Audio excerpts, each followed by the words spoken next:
G'day everyone, Scott here. I just wanted to make a quick video about, so we started making this Racing Dad channel, and it was a way of getting across, what we're doing with our racing and what's happening. But I also wanted to just get across, like we did a lot of go-kart racing, and that doesn't make us any different from lots of families or people. Everyone's done lots of racing. But as you go along, you're constantly thinking to yourself, oh, I wish I knew that before, or I wish I knew that when we were racing in cadets or mini karts or whatever it was, because you just make so many mistakes. We won some stuff, we lost a lot more. I think I probably made more mistakes than what my young bloke Sam made, and you learn these things the hard way. When I look back on our karting, I remember all the things that I stuffed up. That's how I sort of tend to remember it, more so than the successes we had. I once left a choke on for a Cadet 12 state title that we should have won, and he just rolled in at the end of the first lap because I hadn't shown him how to turn the choke off on a mini rock. I think that kept me up for years. Axles coming loose because I just didn't know what I was doing. Same when axle come loose in a New South Wales state championship, but I think it was Cadet 9. More, what I wanted to do was pass on some of the things that we'd learned. Where to spend your money and where not to. Like, I look at some of the stuff we did and it was just a waste of money. Whether you should join a team or not, and how to work out if that's right for you, because I've done both. We've been in teams that were just fantastic with great people and has learnt so much. And other places that we probably shouldn't have been. You want to stay loyal, so you sort of commit to doing something, and I think sometimes even when you feel like this isn't really right for us, I'd hang around going, but we've committed, and I look at it now and go, yeah, you want to be that person, but it's probably not the right thing to do. It's certainly not the right thing to do by your child. I think the biggest takeaway, like, karting's just about finished for us now, or is. You look back and go, I wish I'd have enjoyed it more. I think there needs to be a lot less focus on results, and the real bonus of it is the time that you spend with your child or with your kids. And if you're going to move to cars, the thing that I'm finding is what they do is, if you've been racing, you've been racing karts for a long time and racing at a high level, is the kids leave karting with an enormous amount of experience.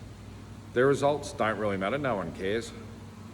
I think results are for your own personal satisfaction. I wouldn't worry about what other people think. Like, if you think winning, X amount of championships is going to help you move to cars, it won't.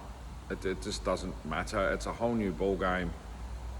What you take with you is an enormous amount of experience. Like, these kids have hundreds and thousands of starts under their belts.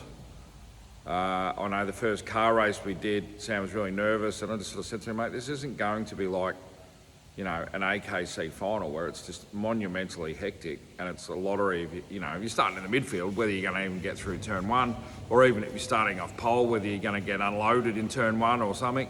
It's just not going to be that.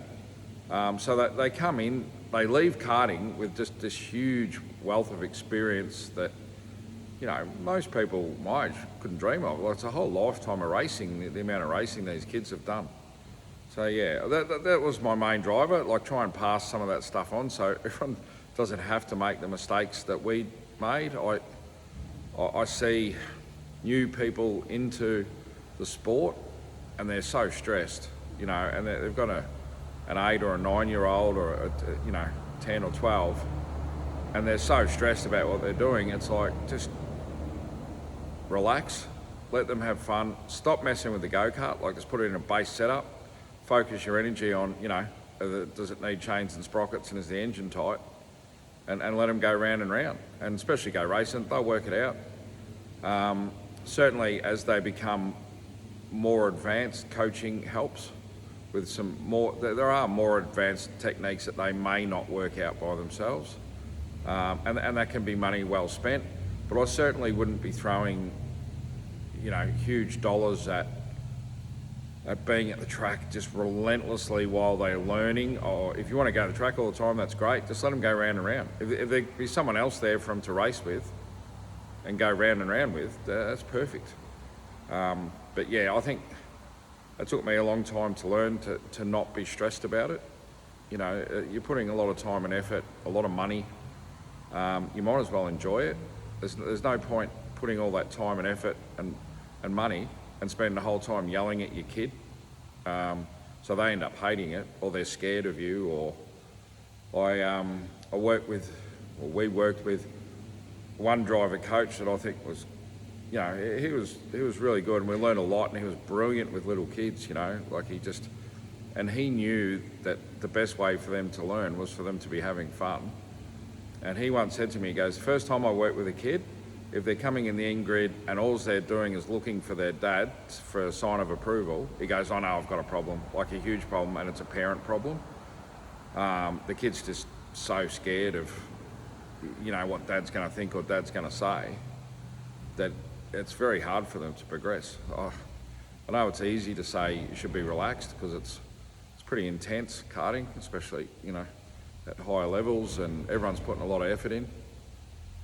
But yeah, one of the other things I want to go is I'd like to do some technical stuff, and it's, not that I'm the expert, but we run an engineering business. I come from an engineering background, and on how I think a kart works. And one of the big things I'd love to hear back from people is, so I'm adamant that a softer axle reduces grip, and I keep hearing the opposite. If someone can explain to me how you can put grip into a kart with a soft axle from an engineering point of view, I'd be amazed, but I'm so open to hear it. And I think if they took the time to actually measure how rigid or stiff an axle was and how they're graded, they'd probably find out everything they thought they were doing is wrong. So I know a lot of people just trial and error, but I can tell you with the karts that we race predominantly, at the end a lot of Kart Republic products, but other things as well. I know with Paralins, the axles were graded backwards, so a hard axle was much softer than, say, a soft. If you're talking about rigidity and stiffness of the axle. I made a little test bench, which I'll make a separate video on and show you how I measure the stiffness of an axle, and I think it'll help you change how you think a go-kart works and what has to happen. But yeah, that's for the next video. But I'd love to hear people's ideas on how a soft axle increases grip and how a stiff axle takes it away. That'd be something I'd enjoy, I think. And I'd love to be proven wrong. If you can show me, that'd be awesome. Cheers.